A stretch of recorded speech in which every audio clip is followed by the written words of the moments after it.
uma ação que foi muito falada e que muitas pessoas acabaram indo naquele efeito manada. Por que acontece?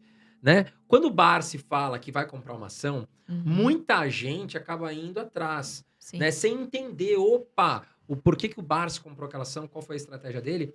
E muitas vezes, né, Lu, sai na imprensa, e a imprensa, claro, o que que a imprensa quer? Ela quer caça-clique, né? Uhum. Então ela acaba usando o nome de uma pessoa como o Barsi, que é uma pessoa referência hoje no mundo dos investimentos, para acabar alcançando cliques mais altos. E aí muita gente perguntando sobre a questão da IRB Brasil, que está aí abaixo de R$ 1, né? Tá valendo centavos hoje uma ação. E aqui as pessoas perguntando, o Barsi hoje ele enxerga que ele errou. Tem gente perguntando aqui, IRB tem chance de ir à falência? O que você acha de IRB, Lu? Olha, André, assim, é muito complicado eu falar sobre a companhia, né? Às vezes as pessoas me cobram, poxa, você não fala mais do IRB. Eu não falo não porque eu não quero, não é falta de transparência da minha parte. É porque por fazer parte do comitê, obviamente a gente tem acesso a algumas informações e se coloca em período de silêncio em determinados momentos, né? Quem é acionista tem acompanhado a mídia, então muitas modificações têm acontecido na administração, tem a fiscalização da SUSEP que está ocorrendo por conta da capitalização recente que ocorreu, pelo desenquadramento ali de capital, né, do capital regulatório.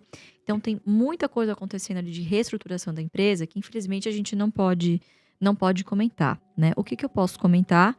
A nossa visão para a empresa não mudou. O IRB ir à falência significa um risco sistêmico de todo o segmento securitário do Brasil ir à falência. Então o IRB tem um risco muito grande, não pode falir. É daquelas empresas do tipo, se falir, é um dominó, cai todo mundo. Então existe uma grande intenção de todos os players que estão, né, todos os stakeholders e shareholders também envolvidos na situação para recuperar a empresa, né? Então acho que 2 anos, que é o tempo em que foi descoberto mais ou menos todas as fraudes, em que foi feita aquela tentativa de limpa do balanço, é pouco tempo para você avaliar se a empresa vai embicar ou não. É difícil você mover esse transatlântico. A gente precisa lembrar que o IRB é uma empresa com mais de 70 anos de história.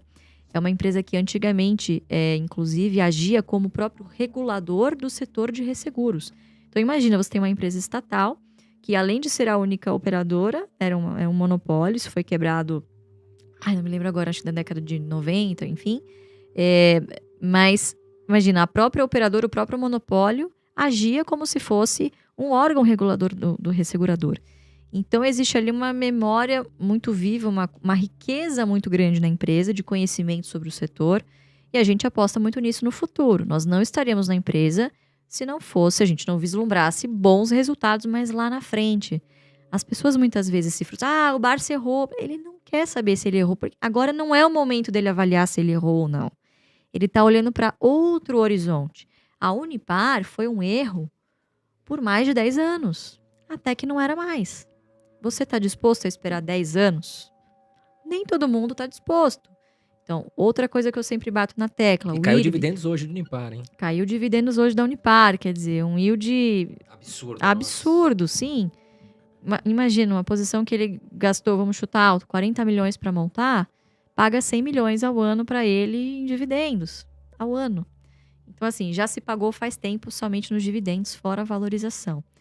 Então, as pessoas muitas vezes têm essa expectativa de que as coisas ocorram muito rápido, mas muitas vezes estão olhando com a lupa, enquanto o Barça está olhando com o binóculo. Então, as expectativas precisam ser alinhadas aí. 2, outra coisa que eu posso falar, que também é pública, e da minha experiência lá de julho até agora. Obviamente, ninguém faz nada sozinho. Então, a equipe que foi montada lá de comitê de auditoria, o pessoal do conselho de administração e outros comitês técnicos são extremamente competentes e estão fazendo todo o possível para que a empresa se recupere. A gente precisa lembrar que os últimos 2 anos não só foram ruins para a empresa por toda a conjuntura do que aconteceu, mas também pela conjuntura, o cenário das resseguradoras no mundo. Nós tivemos pandemia em 2020 e efeitos climáticos atípicos ao longo de 2021 inteiro. Crise hídrica, não só aqui, mas também na Europa. Muitas catástrofes climáticas, teve quebra de safra, né? O IRB que tem boa parte da sua carteira ali vindo do rural, do agro. Então, precisa ter paciência. Agora, Lu, Você teve que bater de frente com alguém lá dentro? Não. O pessoal lá tá todo mundo extremamente alinhado, se eu posso dizer. Quem bagunçou a casa ali já saiu. A levar, já saiu, assim. Foi feito um trabalho bem grande de limpa ali dessas pessoas, né, que eram as frutas podres, enfim, porque você fazer esse tipo de esquema, era um esquema, dificilmente uma auditoria externa também pega, porque você tem ali diversas cabeças-chaves da administração que mexem em todos os números, e quando você quer complicar alguma coisa, cara, você bota numa planilha lá de sei lá quantas mil células, é impossível você pegar. Então, o que aconteceu, o episódio da esquadra, né, que foi de ativismo, enfim, por mais que a gente não opere short e muitas vezes nós somos críticos a esse tipo de postura, foi extremamente importante para que conseguíssemos detectar a tempo para que a empresa, obviamente, não fosse levada à falência e algo mais sério acontecesse. Mas, obviamente, assim, eu simpatizo com todos os acionistas. Eu sou acionista, não posso comprar, infelizmente. Se pudesse, estaria diminuindo o meu preço médio, porque eu acredito na gestão que está lá, eu acredito que os bancos dificilmente perdem dinheiro, não gostam de perder dinheiro, já perderam muito dinheiro, e lembrando que foi a segunda capitalização em 2 anos. Então, eu não acredito que a empresa vai ter uma terceira chance. Já teve uma segunda e daqui em diante vai ter que, obviamente, começar a mostrar resultado novamente, né? Então, eu acho que passando esse cenário, a gente trazendo uma normalização agora do setor de resseguros, né? A gente navegando em marés mais tranquilas vai ajudar, principalmente com o cenário de taxa de juros alto. A gente não pode esquecer que tem bastante semelhanças com o negócio de seguros, né? Em que você trabalha com um float muito alto ali dentro da companhia, que vai ficar parado, justamente servindo como garantia para as operações da empresa, para o capital dela, enfim. E esses ativos vão sendo remunerados de acordo com a renda fixa. Então, eu acho que nós temos... A nossa visão é a mesma da semana passada, hoje será a mesma da semana seguinte, e eu vou continuar repetindo as mesmas coisas. Nós estamos no papel, acho que cada um faça o seu julgamento de valor. Muito cedo ainda para dizer que erramos ou não, tem muito trabalho ainda para ser feito.